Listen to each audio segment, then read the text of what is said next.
Piece of legislation that has been pending in Congress. It's actually failed a few times, but it's still out there, and it's called the John Lewis Voting Rights Advancement Act. Well, what is it? What is the John Lewis Voting Rights Advancement Act? It is a piece of legislation that would revive Section 5 of the Voting Rights Act. And Section 5 was gutted by the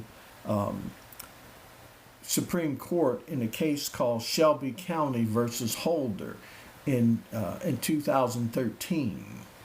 And the court declared that the old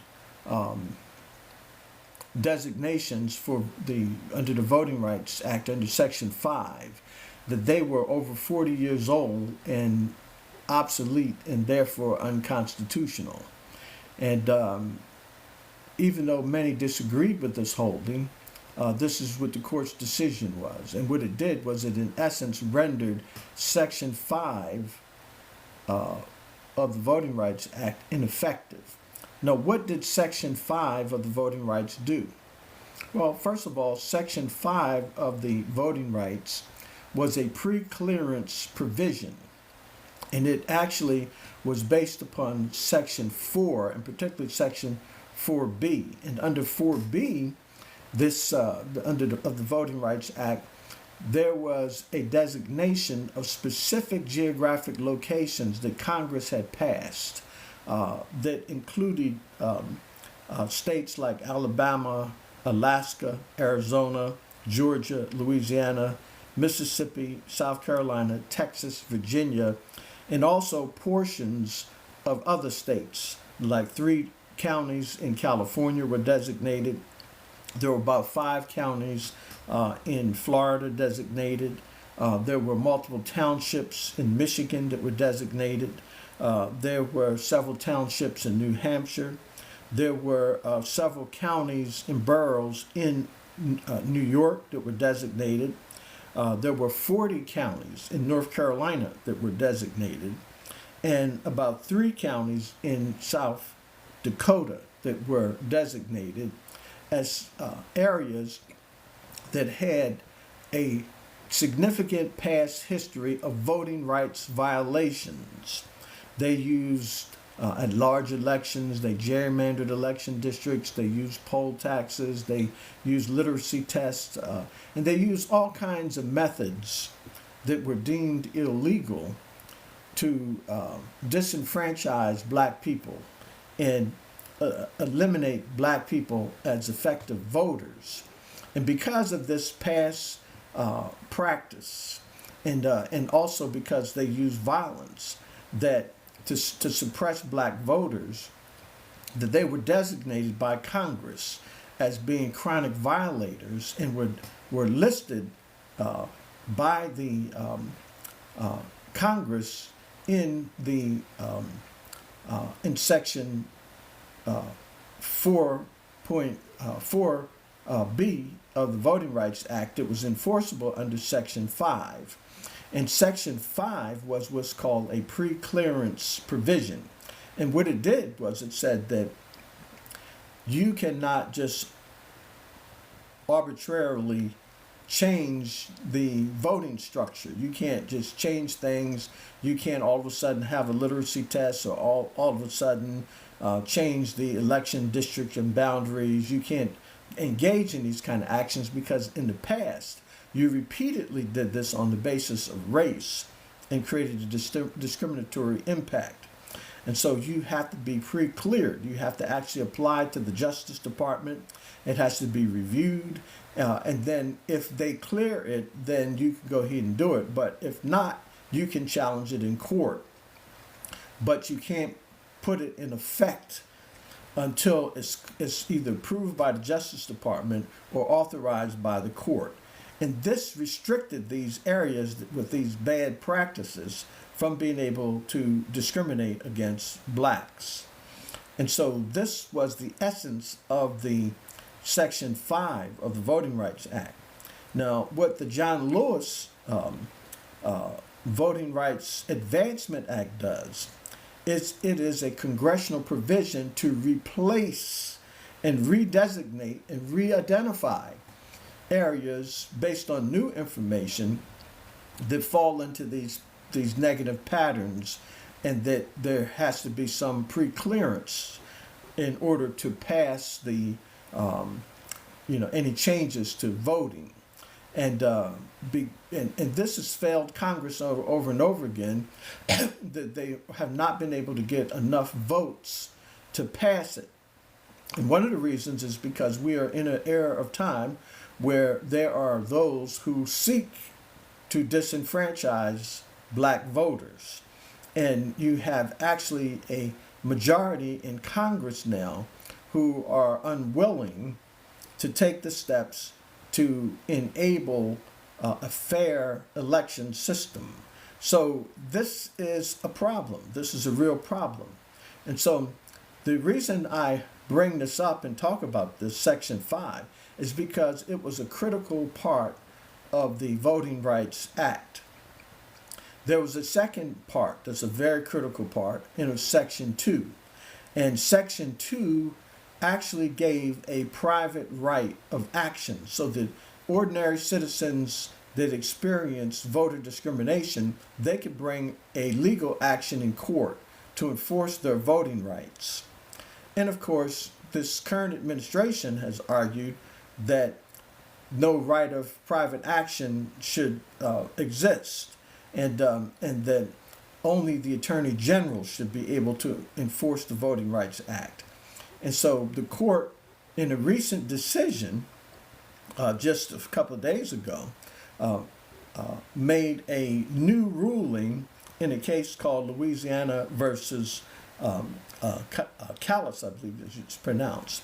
And in this case from Louisiana, it in essence gutted Section 2 of the Voting Rights Act.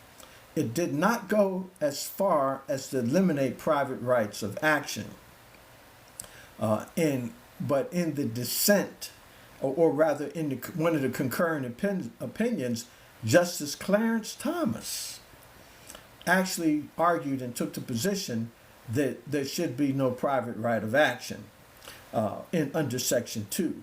But the court didn't go that far. But what they did do was, in essence, gut Section 2 to make it nearly impossible to win a case of black voter discrimination. Because rather than looking at the actual impact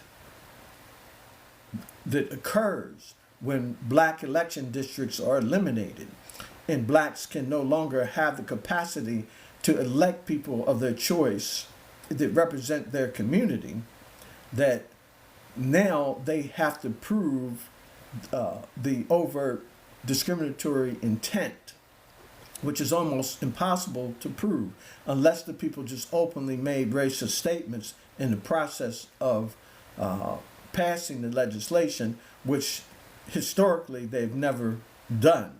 They've done it, and if there's quiet conversations that aren't on the record, it's very often difficult to identify those conversations or bring those to the forefront.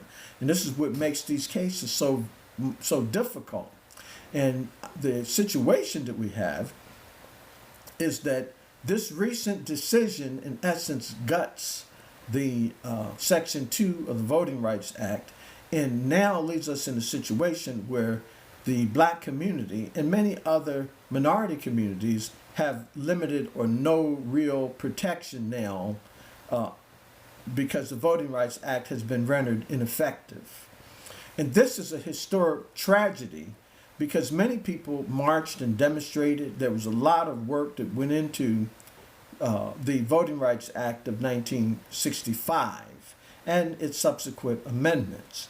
But there's been a constant effort by conservatives to dismantle the Voting Rights Act, to render it ineffective in order to, as a power grab, so that they can, in essence, grab power by disenfranchising black voters. And today there are over 35 million eligible black voters in the United States. And this is a very significant number of people. And when we look at the elections, the candidates are generally getting, 75 million votes. So 35 million black voters is a major impact on the outcome of elections, and especially presidential elections. And so let's delve into this and look at where we're at and try to really understand why it is so extremely important for us to be able to have black representation. So just let me kind of give you an example. Let's say that you have a state and it has, let's say that the state has 10 million people in the state. And let's say of the 10 million people, it has, say, 10 congressmen, 1 million in each congressional district. And let's say there are 3 congressional districts, or there are 3 million black people. And these 3 million black people would represent 30% of the electorate in that state of eligible voters. And so they should get 3 of those 10 seats to represent their interest. Well, what is happening is now there's a system that allows these districts to be drawn in such a way where it eliminates any black district. So they'll take the 3 million blacks and distribute them into other districts. And by distributing them across different districts, it creates a situation where blacks cannot truly get representation for the interests of their community. They, in essence, are merged as minority groups in multiple other districts. So the majority in those districts, which happen to be white people, they get control over all the decision making, and the blacks in essence become voiceless because they don't have an effective way to articulate. They're not represented in enough numbers in any of the districts to control the outcome of the election, and they're in essence silenced, and so their voice is unheard. And what happens is they end up with no representation in Congress to articulate the needs of their communities or to express the issues that exist in their communities, and they in essence get left out of the decision-making process. And this happened once before in 1901. In 1901, there was a period of time where there was, leading up to 1901, where there was constant voter suppression. There were physical attacks on black voters. There were lynchings. There were mob attacks on black communities. And there were efforts to suppress black voters from voting. And also there were efforts to literally overthrow black elected officials that did get elected, so that black people would have no political power, especially in the South. And so this history resulted in their using gerrymandering of election districts, same thing they're trying to do now, at-large elections, poll taxes, literacy tests. And if we take a look right now, what they're doing is gerrymandering election districts. And in addition to being able to gerrymander election districts to eliminate black congressional seats and black representation, they also recently presented something called the SAVE Act. And the SAVE Act was designed to require everyone to go out and re-register to vote and show proof of citizenship. And of course, this in essence would create, like you have to go buy and pay for a new birth certificate. You have to pay for either getting a passport or updating your identification. And for some people, this could cost as much as $500. So in essence, in order to register to vote, it has actually created a type of poll tax to try to deter people from voting and eliminate people's ability to vote and make so much red tape that many elderly people and many people in certain sectors of the community, and particularly the black community, were not even registered to vote. They would just give up. And so this was something they tried to do just in the last, month or so, right? And then in addition to the gerrymandering of election districts. So they're up to the same tactics that they were up to leading up to 1901, when there were no more blacks in the United States Congress. And for an entire generation, until 1929, there was no black representation in the United States Congress. They literally ran them out of Congress. And they created conditions that would stop black people from participating in the process. They closed the door. And they did it through terrorism, through manipulation, through gerrymandering election districts, through poll taxes, through literacy tests, and through all kinds of means, including outright violence, to silence the black voice and to stop black people from being able to vote in elections. And this is part of history that they are now attempting to repeat. And it's critical and important for us to be able to recognize and understand the nature of what is going on. Because we are living at a time, this is a tragic period of time that we're in, where there is an overt attempt to disenfranchise black people and to destabilize the entire country. And so I want to talk about that, and I want to put it all in context, because I think that we have to put it in all in context and understand the history of it. And so, when we talk about black voting rights, some people will ask, well, why can't we just be Americans and just fit in with everyone else? And why do we need to have anything that's black or separate or whatever? And let me tell you why. Because if you go back to the history of this country, to the very beginning, in 1776, when Thomas Jefferson wrote the Declaration of Independence, he said that all men are created equal and endowed by their Creator with certain inalienable rights. Among these are life, liberty, and the pursuit of happiness. Now, this is what he said in the Declaration of Independence. And then when the war was won, in the Constitution, black people were never acknowledged as citizens. And in addition to that, black people were identified as 3/5 of a human being for purposes of congressional representation. So black people didn't get the right to vote, but they were counted in communities where they were enslaved. And the potential numbers for them were used and leveraged by white supremacists to enhance their power. But black people had the status of chattel, of slaves. And so this was what happened. And then in the Constitution, not only were they designated as 3/5 of a human being, but in the Constitution itself, there was a provision for fugitive slaves to stop black people from being able to leave one state to escape slavery to go to another. It authorized wherever they went to go get them and bring them back into slavery. This was actually written in the Constitution itself.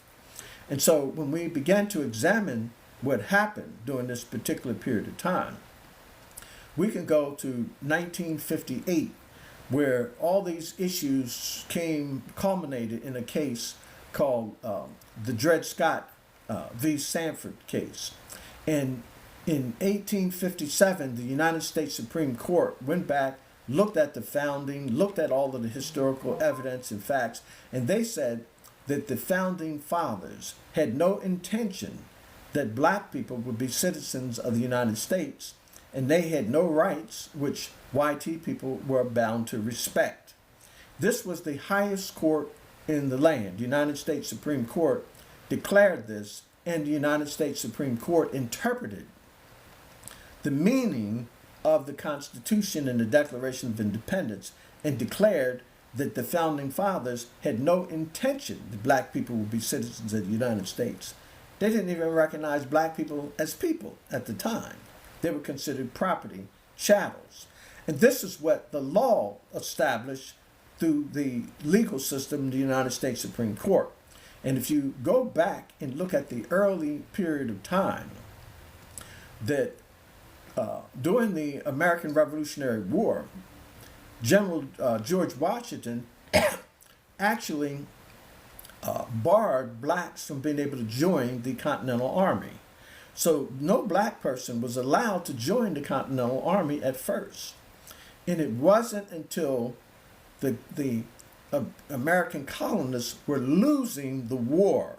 When they began to lose the war, then they recruited blacks to serve as soldiers in the Continental Army. And black people came in and fought and actually turned the tide of the war. And so when we go back and analyze the facts, what you'll discover is that the American Revolutionary War would not have been won, and the colonists would not have gotten freedom from Britain had it not been for the participation of blacks who did so under the promise of freedom. But when the war was over, they were not given freedom. And so this is part of the history. And when we go back and examine the history, the version of history that we often hear that's taught in schools today actually was developed around 1820. And what they did, they created a sanitized version of American history. And they, made, the George Washington cherry tree story, and you had all of the famous patriot stories. And, they talked about Crispus Attucks, was the first person to be unalived in the cause of American freedom and all those things. You go back and you begin to analyze, and the facts, when we begin to analyze the actual facts, which you'll discover that the American Revolutionary War was not a war to end tyranny from the British government. The American Revolutionary War was a war to preserve the system of slavery, because the system of slavery was actually under threat, because across Europe, and particularly in England, there were campaigns to end the system of slavery and to withdraw the British government from participating in chattel slavery. And the fact of the matter is that in 1772, the High Court of England actually ruled that slavery is illegal on British soil. And of course, there had been other rulings that would indicate that British colonies would be considered British soil. So the handwriting was on the wall, and it was just a matter of time before slavery in the British Empire was legally ended. And so in seeing this occurring, people like George Washington, for example, owned about 50,000 acres of land. He had an estate that had about 8,000 acres with about 4 different farms, and at the time he had about 317 slaves working those farms. In addition to that, a total of 50,000 acres and other plantations spread out in other locations. So he was a very wealthy man who would benefit from independence from Britain for personal reasons. And then in addition to that, the threat of ending slavery would have been catastrophic for George Washington from a financial standpoint. And so in addition to that, if we look at Thomas Jefferson had a 5,000 acre estate. He owned as many as 600 slaves during his lifetime. And he had many slaves at that time working his plantation. If you look at James Madison, had at least 5,000 acre estate with multiple farms and hundreds of black people serving as slaves. So you can look at this and you can see that about 10 of the first 12 presidents of the United States were significant slave owners. And so when we begin to look at and understand what actually happened, you had a group of wealthy people organized to preserve their wealth, to preserve their power. And to do so meant preserving the system of chattel slavery. And so they were able to stave off the end of slavery that was coming from the British. They were able to stave it off for as long as they could. You can also look at, for example, Ona Judd was a slave that was owned by Martha and George Washington, and how George Washington pursued trying to have her captured and returned to slavery all the way up to the time before he got sick and was unalived. And so when we began to look at this and understand the actual facts and recognize what went on in terms of historically, it's a tragic situation, to really examine it and look at and understand the motivation, the intentions that were behind what they did, and recognize the fact that the American Revolutionary War was a war to preserve the system of slavery.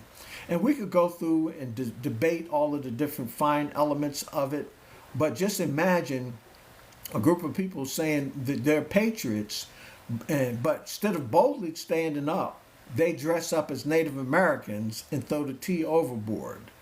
So was that an act of patriotism, or was it in reality just an insurance scam to get money from Lords of London? If we begin to closely examine it, like the so-called Boston Massacre. So the Boston Massacre occurs in 1770, and then you have the war starts in 1775, so it's like 5 years pass, and the people who committed the Boston Massacre, they had been arrested, jailed, and in terms of, so it wasn't about bringing about justice for the Boston Massacre, because there had already been people that were arrested and jailed for that. In addition to that, if you look at some of the tax acts that took place in the 1760s, around 1764 and 1765. That's like 10 or 11 years before the American Revolutionary War began. So in reality, it wasn't about that. So when we look at and systematically look at the facts and apply logical reasoning to it, it becomes very clear that the American Revolutionary War was a war to preserve the system of slavery. And so when we look at this, we see that black people had no voting rights.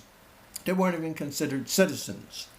And then let's come up to the Civil War, the American Civil War. So the war broke out in 1861. Let's analyze the war and let's try to put it in context and understand what it was about. People argue, well, it was about states' rights, and in a way, it was about states' rights. So let's take a look at the really full reality of it. In about 1860, the Republican Party, of course, that had been organized in 1854, they ran Abraham Lincoln as their candidate for president in the 1860 election.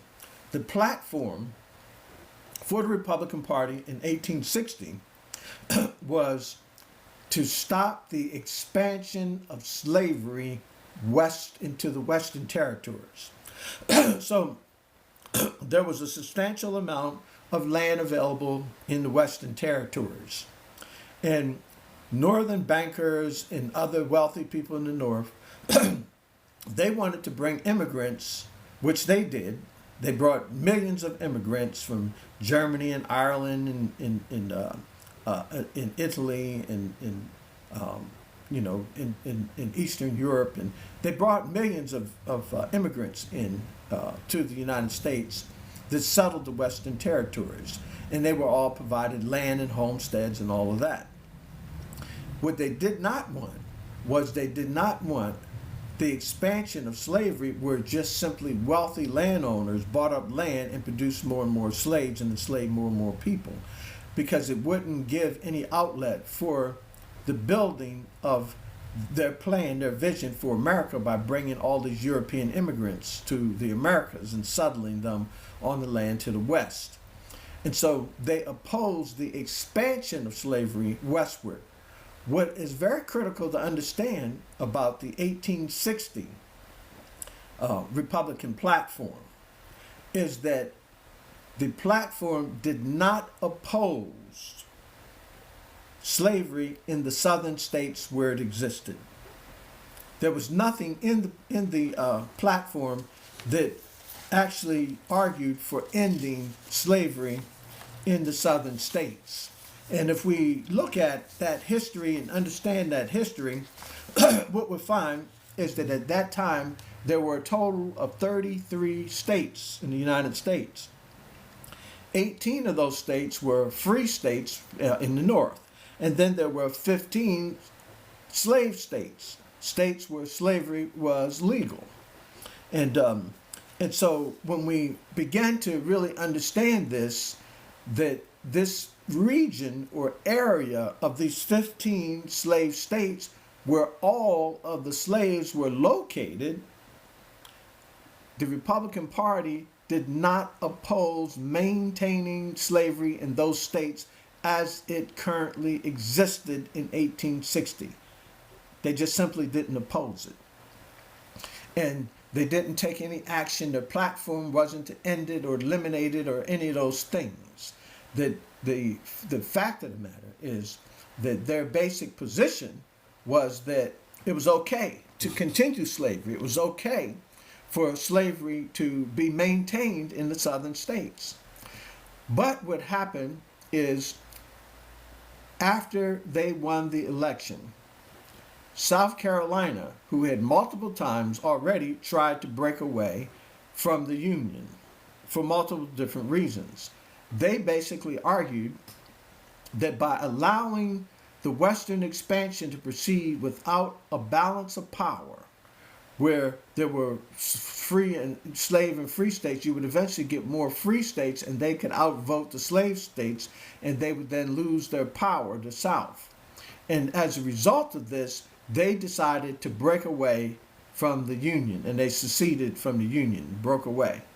And then the Union, the northern states, attempted to attack them after the United States was attacked by South Carolina.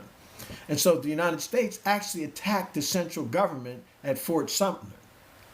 As a result of that, the states that were in between, like North Carolina and Virginia, they refused to allow the North to mount troops and travel through their territories to try to put down the South Carolina. So their only route was down the coast by boat, by ship.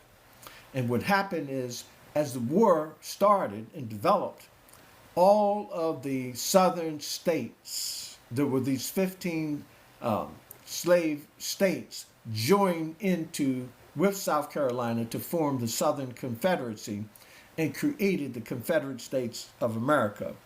The only slave states that did not participate was Maryland, Missouri, and Delaware. All of the other states actually broke away to try to form a separate country. And so as a result of this, the war developed and the South began to win the war. They actually made incursions into Maryland. They came up and they started seizing territory, and they were actually winning the war.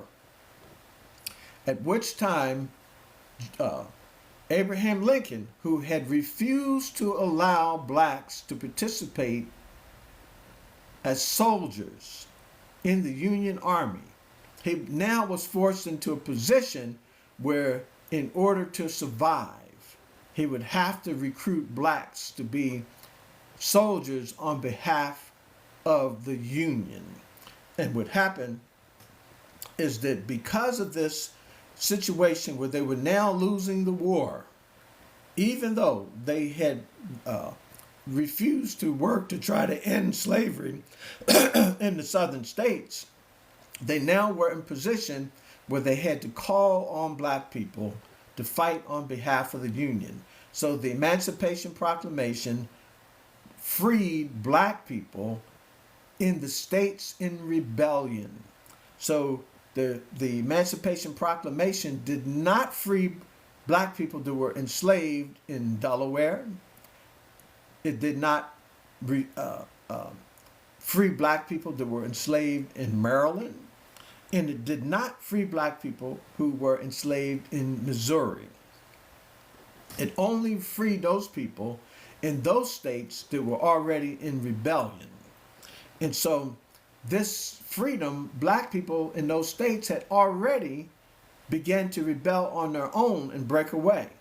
And Lincoln's solution was not to bring them into the Union Army, was not to bring them to freedom, but he worked to deport them. So he started sending them to Haiti. He had other locations where he began to send those blacks who had actually taken their freedom and thought that they could find some refuge with the Union. But they could not. It wasn't until the Union was losing the war. When the Union was losing the war, they had to rely on black people to actually come in and win the war and enable them to preserve their freedom. And so it's the same thing that happened in the American Revolutionary War. So there was never this benevolent effort by the white tea people to try to give black people freedom. There were some white tea people who supported black freedom, who were abolitionists and who worked side by side with black people. But there was always a major group that was working against the interests of black people, that were working to try to keep black people in the system of slavery, and who were working to try to keep black people from making any major progress. And this is just part of the history, it's the reality.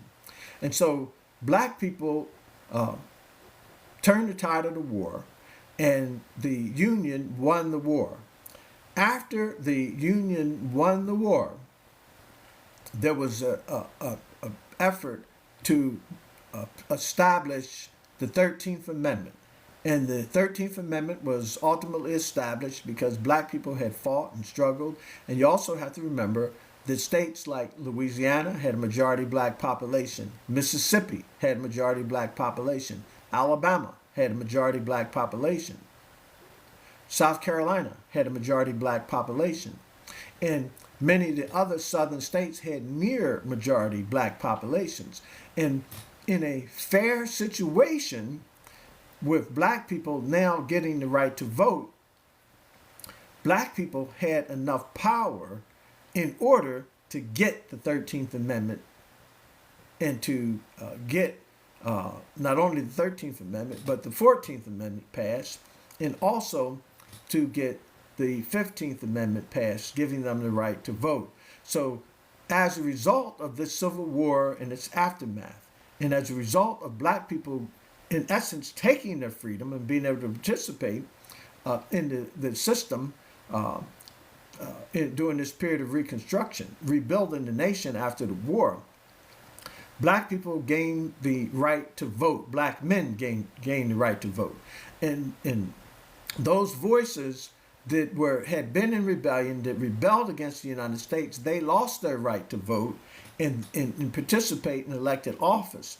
And during that particular period of time is when the 13th Amendment passed, when black people got U.S. citizenship through the 14th Amendment, when the Congress passed the Naturalization Act that acknowledged black people as citizens of the United States, when the 15th Amendment passed that allowed black men the right to vote.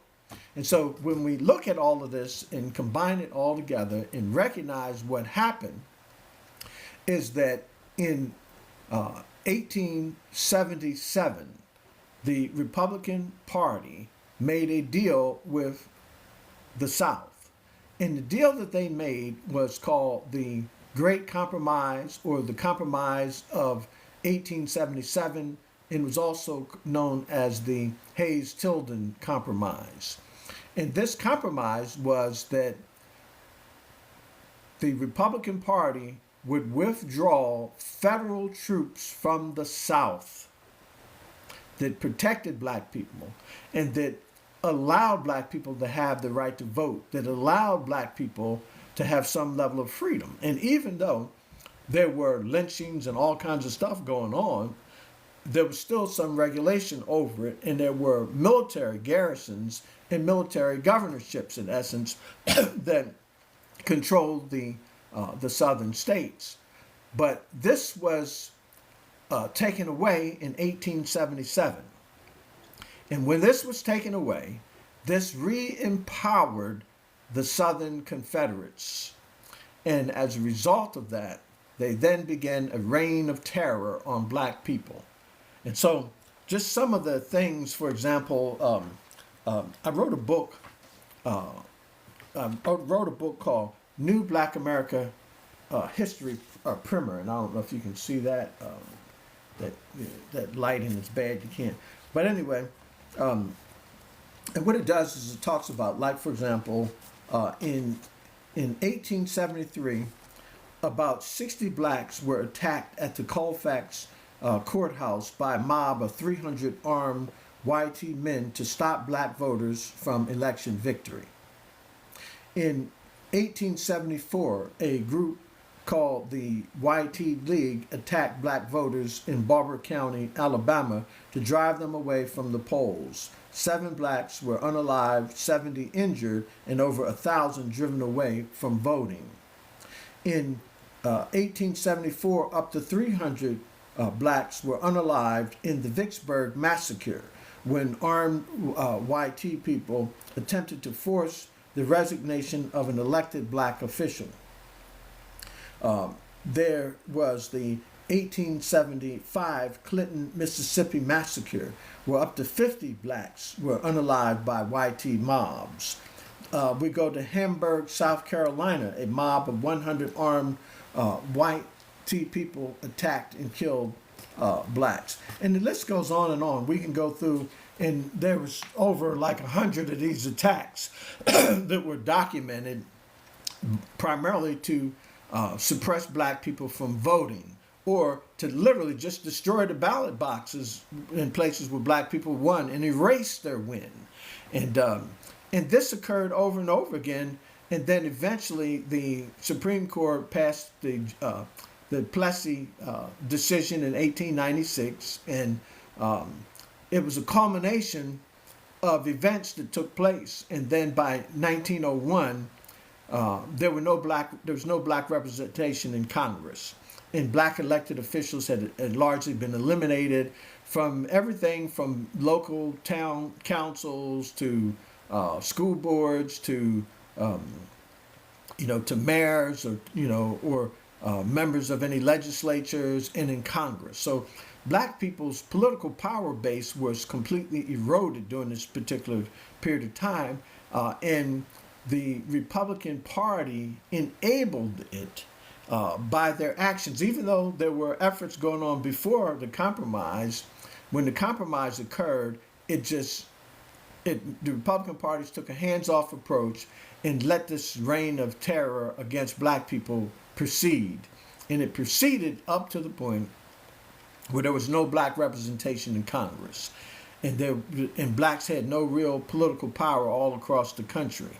And so when we began to look at and understand this, and then see the lynching and see all the things that took place, the Wilmington Massacre in 1898, in 1898 and 1899, we see the Rosewood Massacre, we see the Tulsa Massacre, the so-called Black Wall Street, and we see all of these things that are happening in these events that took place. It's critical for us to be able to recognize that this is the history of America, and this is where black people started demanding the right to vote. And so there's been a constant struggle for this right to vote and to have political empowerment, to be able to have a voice in the destiny of black America. this has been part of the legacy of Black America. You have to remember, Black people weren't considered citizens of the United States when America was founded. And when America gave citizenship to Black Americans, it was a result of them, in essence, taking citizenship by their heroic acts in winning the war and preserving the Union.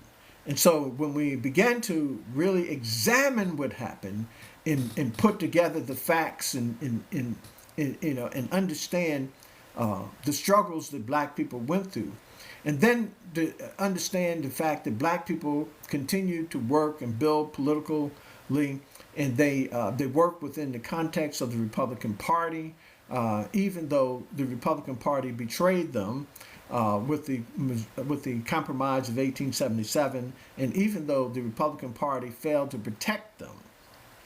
The fact of the matter is that Black men continued to stay loyal to the Republican Party. But in 1920, the 19th Amendment passed, and Black women gained the right to vote along with white women. And as a result of this this amendment that gave Black women the right to vote, Black women set out on a different course, on a different path. They started out with loyalty to the Republican Party, even though the Republican Party just abused them and mistreated them. So what they did was a new deal emerged after Republicans literally destroyed the economy like they typically always do, run up the debt.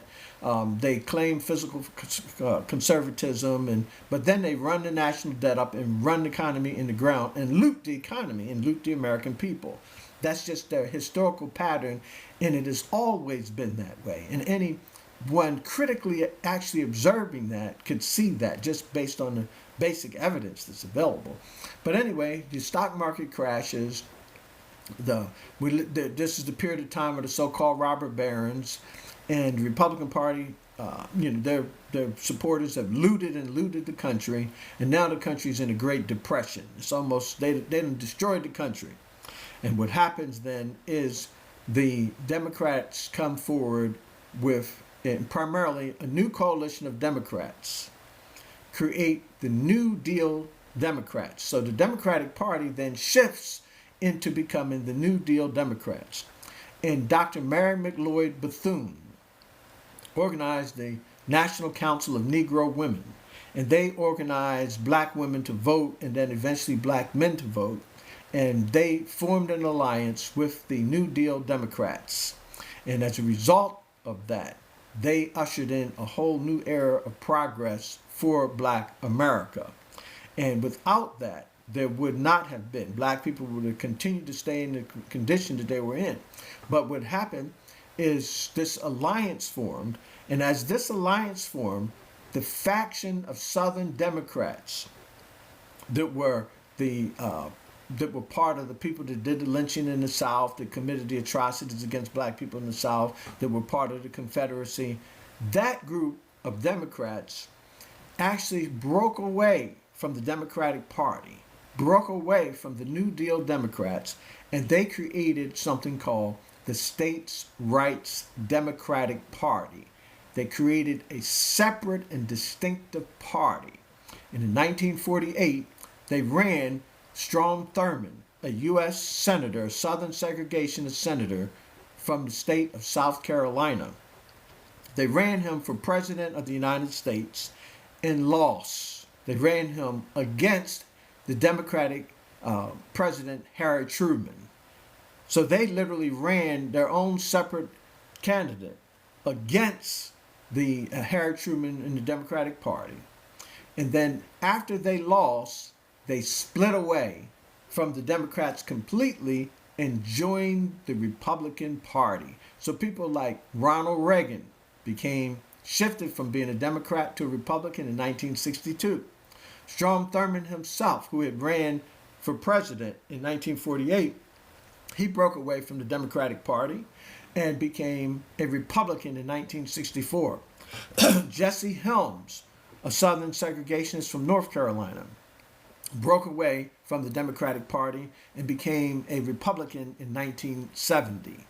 And then you had Elizabeth Dole, Trent Lott, and a host of prominent Southern Democratic leaders actually shifted their alliance and allegiance to the Republican Party and became Republicans.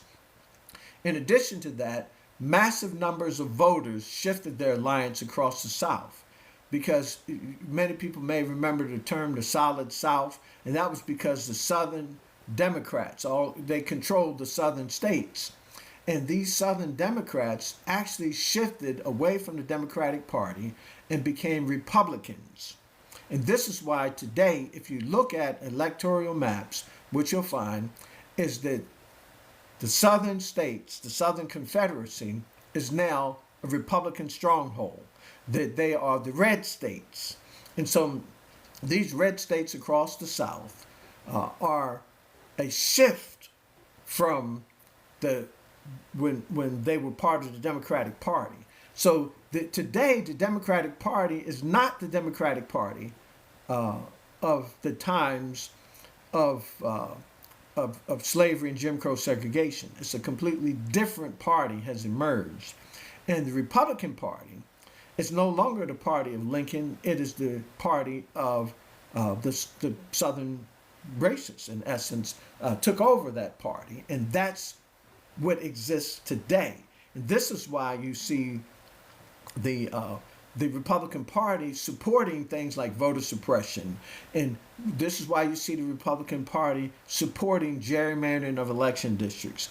This is why you see the Republican Party struggling to end affirmative action. This is why you see the Republican Party supporting the ending of diversity, equity, and inclusion programs. This is why you see the dismantling of the progress from the civil rights movement is occurring under Republican leadership and under the Republican Party, because they, in essence, are part of that party shift, and they are the same people who were for Jim Crow segregation. They're the same people that created the YT Citizens Councils to oppose the civil rights movement. They're the same group that worked to suppress and oppress black people and deny black people voting rights.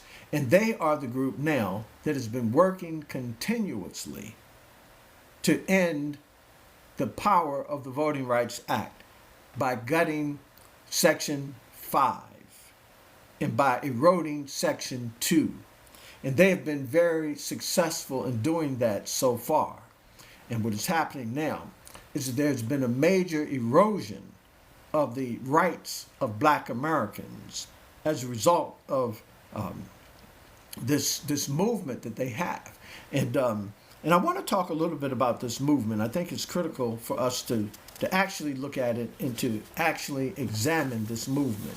And one of the things that I want to mention and talk about is that in 2008, Barack Obama was elected as President of the United States. And he was the first black American that was elected to the presidency of the United States. And if we look at when Obama was elected, right after that, around the same time as he was coming into office, there was an organization that was formed called the alt-right movement. And one of the main leaders of the alt-right movement was a man by the name of Richard Spencer. Richard Spencer is also the man who was the primary organizer for the Unite the Right rally that took place in Charlottesville, Virginia, when there was someone was unalive there, and there was a tragic situation. It was a rally of YT supremacists from all over the country, and this is at the time when President Trump made the statement. He said, "Well, there are good people on both sides." So he, in essence, endorsed and supported the alt-right movement that was a staunch, outright racist movement. And if we look at this alt-right movement, and Richard Spencer, he went around the country, tried to rally people at, at colleges and universities, and he promoted this racist vitriol, but he did it in a smooth way. That he attempted to to sound intelligent doing it. But he was a Duke University graduate, and he also was someone who mentored Stephen Miller. According to public records and documents that in reports, he mentored Stephen Miller at Duke University. And then, of course, Stephen Miller became one of the top advisors for President Trump. He became, one of his top advisors, and also Steve Bannon. Both of these men were connected to the alt-right movement. And when we look at the alt-right movement that started in about 2008 with Richard Spencer, their platform promoted the ideal that the United States of America is the white man's country, and that their platform was to take back their country. So they promoted this ideal as part of their platform was peaceful ethnic cleansing. So they wanted to get rid of immigrants, and they wanted to get rid of black people. And in addition to that, they also promoted establishing unification with Russia. That was part of their platform, to establish unification with Russia, to hedge their security against the rise of China as a world power because of the growing economy and the growing power of China, to protect themselves from the threat of a rising China. They thought that YT Americans should unite with Russia. And that was part of their platform. And then in 2010, there was a man by the name of Colin Little. And Colin Little was the editor-in-chief of AlternativeRight.com, which is a magazine, Alternative Right magazine. And Colin Little wrote an article that articulated the views, really, of the alt-right movement. And they said that, he said in this article, this 2010 article that was entitled, "Is Black Genocide Right?" That's the title of it. He said, instead of asking how we can make reparations for slavery, colonialism, and apartheid, or how we can equalize academic scores or incomes, we should instead be asking questions like, is black genocide right? And if so, what is the best and easiest way to dispose of them? This is a man who writes this in this magazine, 2010. He's part of this alt-right movement, and President Trump actually brings someone who's part of this, connected to this alt-right movement, two people as his two top national advisors, Stephen Miller and Stephen Bannon. That's the world that we live in today. That's the reality of the situation that we are dealing with today. That's who's driving the train. That's who's driving the ideology of this administration and the Republican Party at this stage in history. And so when we began to really take a look at and examine the situation and look at what black people have constantly gone through over and over again, constantly struggling for the right to vote, constantly struggling for the right to participate, the question is this something that we're always going to have to do? Are we always going to be in the middle of having to fight for our lives and fight to vote, and to have the right to vote or have a say in the government? And is it really even worth it? When we really closely examine it, is it worth it? And we have to look at and acknowledge the fact that we have come a long way. First of all, we were in this country. We weren't considered citizens. We got citizenship, not because they wanted to give it to us.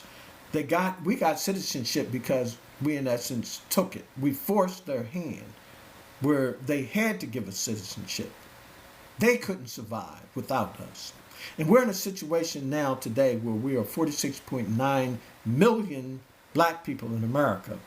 And if you look at this situation with this recent voting rights move by the Supreme Court, where the Supreme Court is now saying, oh, it's okay to gerrymander the election districts to eliminate black districts. As long as you don't say that's what you intend to do, you can do it. We're in a situation now where the reality is that black people do have separate and distinct interests, because we have, in fact, been the victims of racial discrimination on the basis of race. And black people, we cannot change our skin color. We cannot change who we are. And when we begin to really take a look at this ideal of a colorblind society is a myth. It's not real. And not only is it not real, it is a destructive belief, because we all are distinctive groups of people. And yes, we are Americans. And yes, we've earned our right to full citizenship in America. But that doesn't mean we have to eliminate our identity as our historical experience of having been taken from Africa and enslaved in America and gone through Jim Crow and all these other things. Doesn't mean that we forget our identity. That is distinctively what makes us who we are as a group of people. It is the source of our greatest strength and power. And it's important for us to be able to recognize this for what it is, and to be able to acknowledge the fact that, we have a unique and distinctive experience. And if you were to try to take away that identity and make us blend us in with everybody else, what you're doing is not only stripping us of our identity, but you're stripping us of any power. You're stripping us of any ability to stand up for ourselves, to stand up for our rights, to articulate our experiences, because there's still discrimination going on. There's still redlining of black communities. There are black communities that are still being subjected to predatory lenders. There are black communities that pay a higher rate of insurance because there's a majority black zip code. There are, when we look at health care, blacks have a lower representation in terms of having access to health care. We look at the infant mortality rate in the black community. We have a higher infant mortality rate because we have lack of access to health care. We also have high stress because of experiencing racism.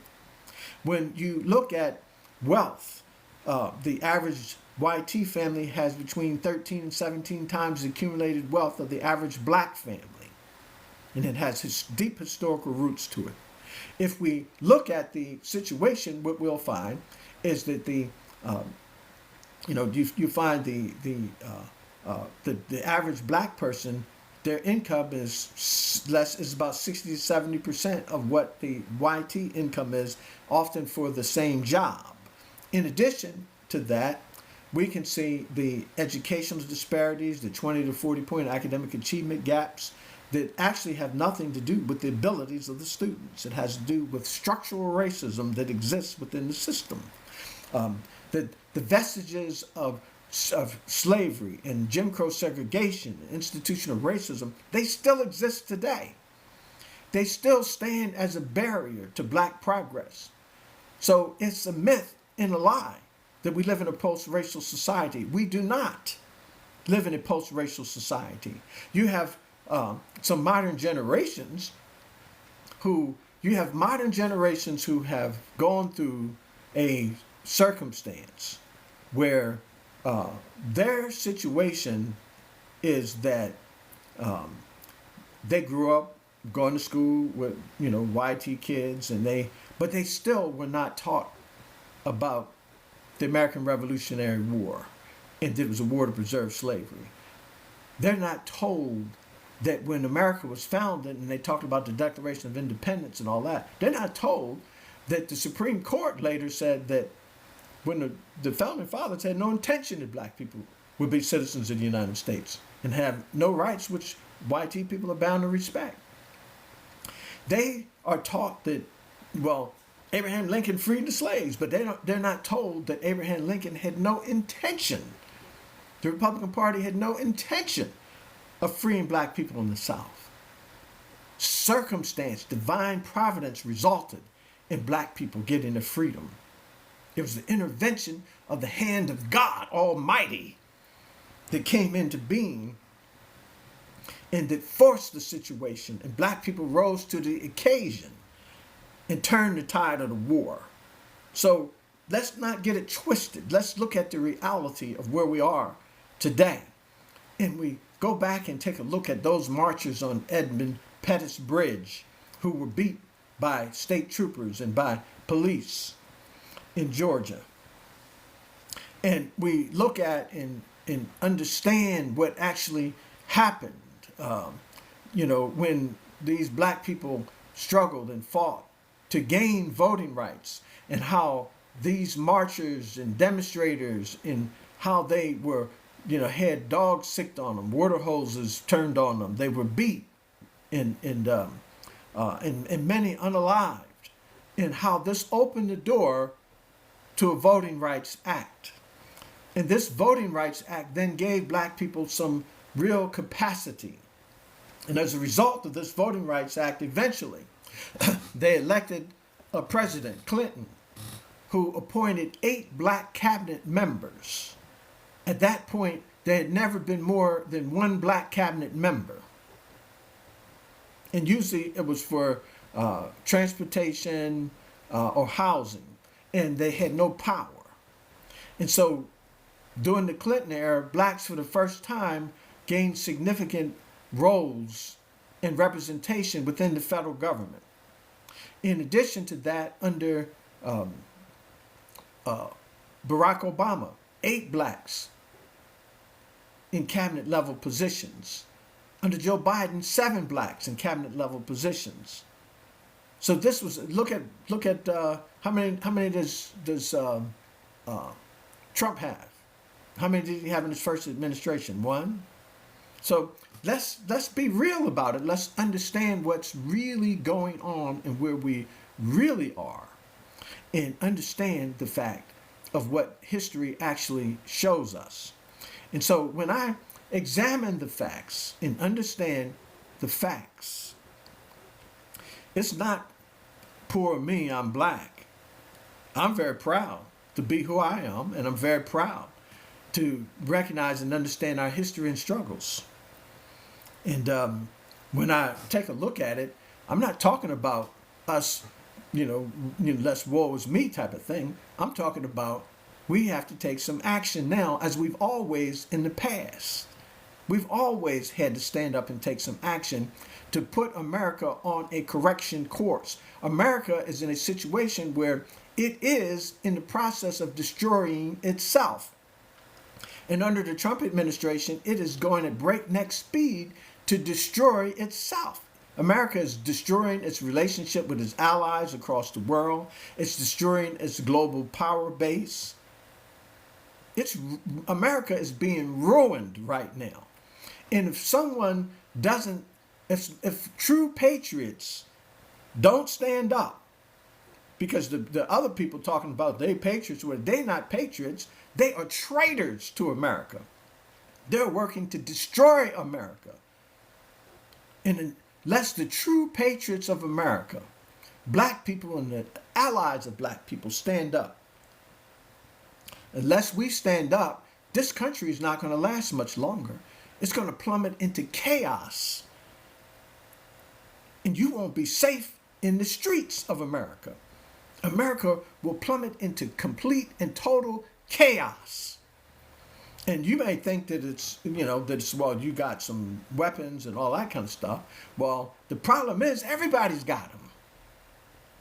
And so you may think you're safe and all of that, but do you want that kind of environment for you, for the children of America?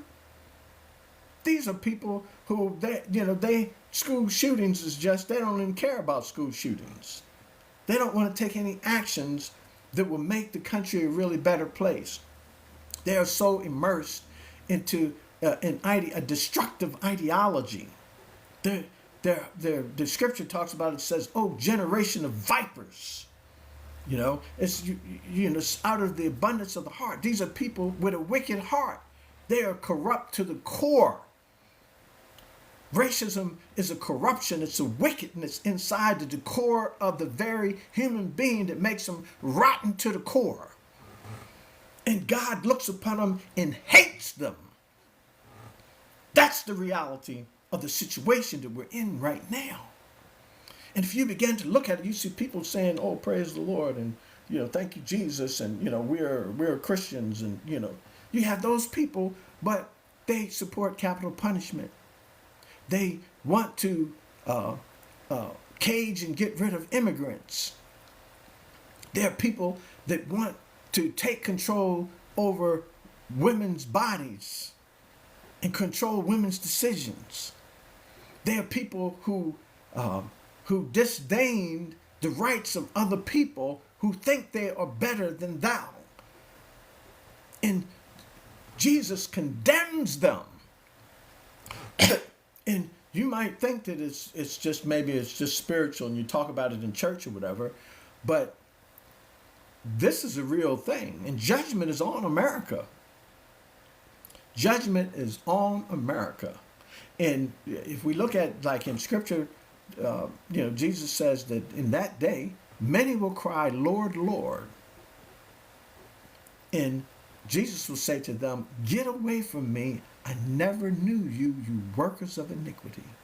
Because when I was hungry, you didn't feed me. You cut off the school lunches.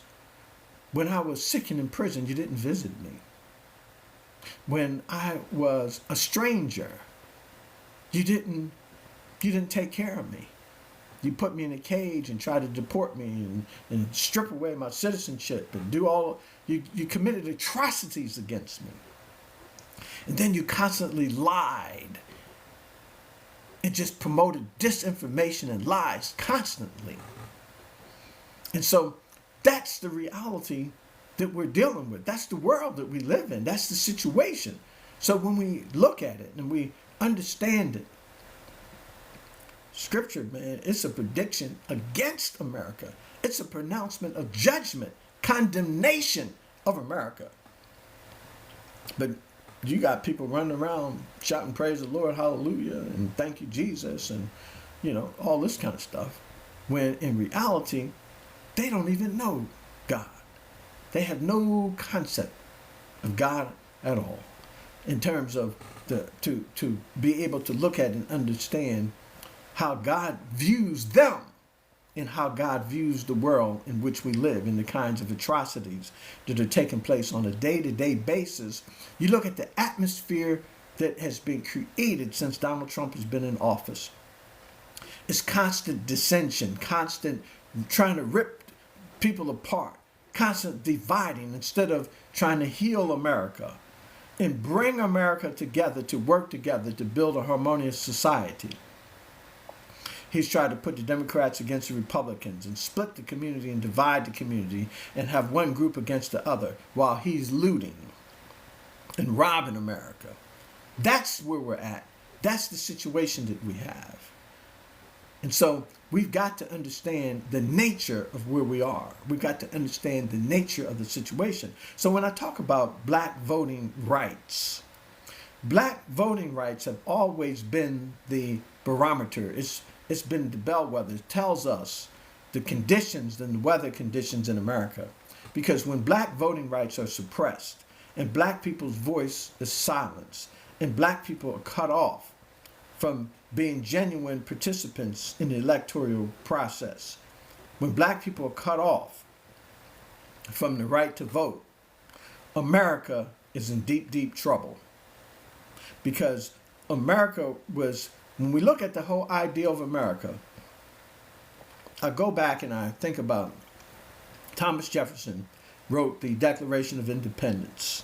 And he says that all men are created equal and endowed by their Creator with certain inalienable rights. And among these, life, liberty, and the pursuit of happiness. And then, of course, they went on to not have black people as citizens. They went on to promote slavery and continue slavery. And I can remember the letter from Benjamin Banneker. And Benjamin Banneker was a brilliant black man. His name actually is the name Banneker or Banakis from a village in West Africa. So he was from West Africa. His family was from West Africa. So we got this brilliant black man who towers above nearly everybody in America, whether they were white or black. He's one of the most intelligent men alive at the time. He developed an almanac. He did a calendar. He did a clock. He helped lay out the design for Washington D.C. and he was a man of many talents. He was what they call a polymath. He was a genius. And what happened is he wrote a letter to Thomas Jefferson to talk about what's happening, to criticize the fact of what was happening to black people, and to remind him what was said in the Declaration of Independence: all men are created equal, endowed by their Creator, etc. And he did this because the propaganda was going out of why black people shouldn't be citizens. And he reminded them, he said, I am a son of Africa. He tells them, I am of the African race. This is what Benjamin Banneker told Thomas Jefferson, wrote to him. And this is at a time when Benjamin Banneker was at his height of achievement. He stood towers above all of them in terms of his intellect and his capacity and in the things that he had achieved that was really helping America, that helped every farmer and every farm and all. When you think about this, and Benjamin Banneker writes this to remind him, it is like black people have always been the conscience of America. It's been that voice that has been within to say, hey, look, you're going too far. You got to change. You got to fix it. You can't go in this direction. And so the voice of black America today is sounding off. It's telling you, hey, look, this voting rights thing that you guys just did to try to strip black people of voting rights, you're going too far. You're moving in the direction of your own self-destruction. And so, with that, I could go on, and there's a bunch of other stuff that I think are extremely important to take a look at. But I'll stop with this. I want to point out that the evidence shows that we do not live in a post-racial society. In this effort to dismantle black progress, elimination of DEI, 350,000 black women lost their jobs as a result of this administration. If we look at the ending of affirmative action, which there's no quotas in it, if we go back and look at the Bakke decision and what is happening, it's just really the promotion of racist ideology, because the environment is now ripe, because you got Trump is president, you got a Republican-controlled Congress and the House of Representatives and Senate, you've got a Republican-controlled Supreme Court, and the conditions are ripe for them to do as much damage as they possibly can to black progress and to set back the progress of all the other groups except for the wealthy YT people. Because in reality, they don't care about poor YT people. They'll trample on you just as quick as they trample on everybody else. And they work to divide us, to have us fighting amongst each other. And it's time for us to wake up to the reality that we're in and take action to correct it. Because we don't have much time before America destroys itself. And it is moving toward its own destruction at breakneck speed. And just think of Trump and his age and the fact that he won't be around much longer. And consider the fact that nature won't allow him to be around much longer.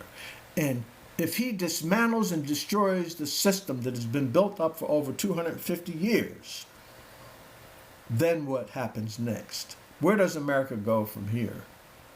What will America's standing be on the global stage? America is in trouble. in America is under judgment. Be blessed. Have a wonderful day. Thank you for taking the time to listen.